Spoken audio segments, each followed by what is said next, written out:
Hello நண்பர்களே, ஹிந்தி சீக்கோ என்ற சேனலில் ஹிந்தி எழுத்து வரிசையின் 2ஆம் பகுதிக்கு அனைவரையும் வரவேற்கிறேன். இன்று இந்த வீடியோவில் நாம் ஹிந்தி மெய்யெழுத்துக்களை அவற்றின் சரியான உச்சரிப்போடும் ஒவ்வொரு மெய்யெழுத்திற்கும் உரிய உதாரண சொற்களோடும் கற்றுக்கொள்ள தொடங்கலாம். முதலில் மெய்யெழுத்துக்களுக்கு ஹிந்தியில் என்ன சொல்ல வேண்டும் என்பதை பார்க்கலாம். மெய்யெழுத்துக்களுக்கு ஹிந்தியில் வியஞ்சன் என்று சொல்வார்கள்.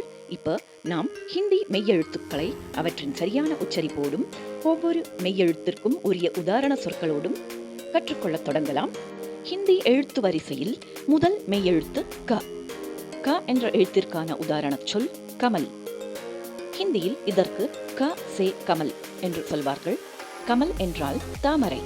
நான் சொல்வதை கவனமாக கேட்டு எனக்கு பின் சொல்லுங்கள். க கமல், காயில் இருந்து கமல். கமல் என்றால் தாமரை. ஹிந்தி எழுத்து வரிசையில் 2வது மெய்யெழுத்து க. க என்ற எழுத்திற்கான உதாரண சொல் கர்கோஷ். ஹிந்தியில் இதற்கு க சே கர்கோஷ் என்று சொல்வார்கள். கர்கோஷ் என்றால் முயல். நான் சொல்வதை கவனமாக கேட்டு எனக்கு பின் சொல்லுங்கள்.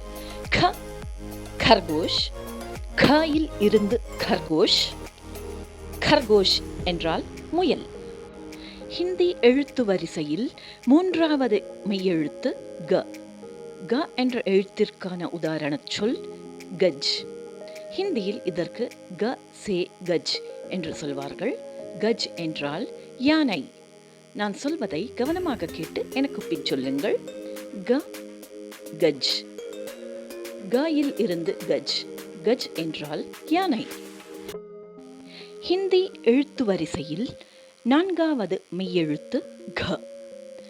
க என்ற எழுத்திற்கான உதாரண சொல் கடி.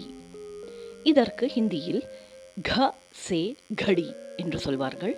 கடி என்றால் கடிகாரம். நான் சொல்வதை கவனமாக கேட்டு எனக்கு பின் சொல்லுங்கள். க கடி, க இலிருந்து கடி. கடி என்றால் கடிகாரம். ஹிந்தி எழுத்து வரிசையில் 5வது மெய்யெழுத்து ங. இது ஒரு மூக்கொலி ஆகும். இந்த எழுத்திற்கு தனியாக ஒரு உதாரண சொல் கிடையாது.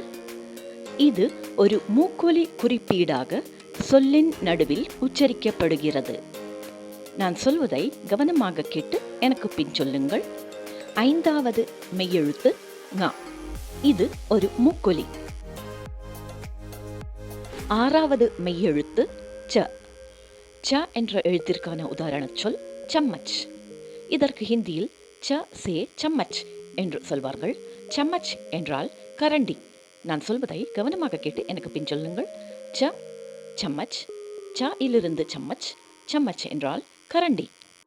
7வது மெய்யெழுத்து ச. ச என்ற எழுத்திற்கான உதாரண சொல் சாதா. இதற்கு ஹிந்தியில் ச சே சாதா என்று சொல்வார்கள். சாதா என்றால் குடை. நான் சொல்வதை கவனமாக கேட்டு எனக்கு பின் சொல்லுங்கள். ச சாதா, ச இலிருந்து சாதா. சாதா என்றால் குடை. 8வது மெய்யெழுத்து ஜ. ஜ என்ற எழுத்திற்கான உதாரண சொல் ஜன். ஹிந்தியில் இதற்கு ஜ சே ஜன் என்று சொல்வார்கள். ஜன் என்றால் மக்கள். நான் சொல்வதை கவனமாக கேட்டு எனக்கு பின் சொல்லுங்கள். ஜ ஜன், ஜயில் இருந்து ஜன். ஜன் என்றால் மக்கள். ஹிந்தி எழுத்து வரிசையில் 9வது மெய்யெழுத்து ஜ. ஜ என்ற எழுத்திற்கான உதாரண சொல் ஜண்டா. இதற்கு ஹிந்தியில் ஜ சே ஜண்டா என்று சொல்வார்கள். ஜண்டா என்றால் கொடி. நான் சொல்வதை கவனமாக கேட்டு எனக்கு பின் சொல்லுங்கள். ஜ ஜண்டா, ஜாயில் இருந்து ஜண்டா. ஜண்டா என்றால் கொடி. ஹிந்தி எழுத்து வரிசையில் 10வது மெய்யெழுத்து ஞ. இதுவும் ஒரு மூக்கொலி ஆகும். இந்த எழுத்திற்கு தனியாக ஒரு உதாரண சொல் கிடையாது. இது ஒரு மூக்கொலி குறிப்பீடாக சொல்லின் நடுவில் உச்சரிக்கப்படுகிறது. நான் சொல்வதை கவனமாக கேட்டு எனக்கு பின் சொல்லுங்கள். 10வது மெய்யெழுத்து ஞ. இது ஒரு மூக்கொலி. இதுவரையில் நாம் முதல் 2 தொகுப்பில் இருக்கும் ஹிந்தி மெய்யெழுத்துக்களை அவற்றின் சரியான உச்சரிப்போடும் ஒவ்வொரு மெய்யெழுத்திற்கும் உரிய உதாரண சொற்களோடும் கற்றுக்கொண்டோம்.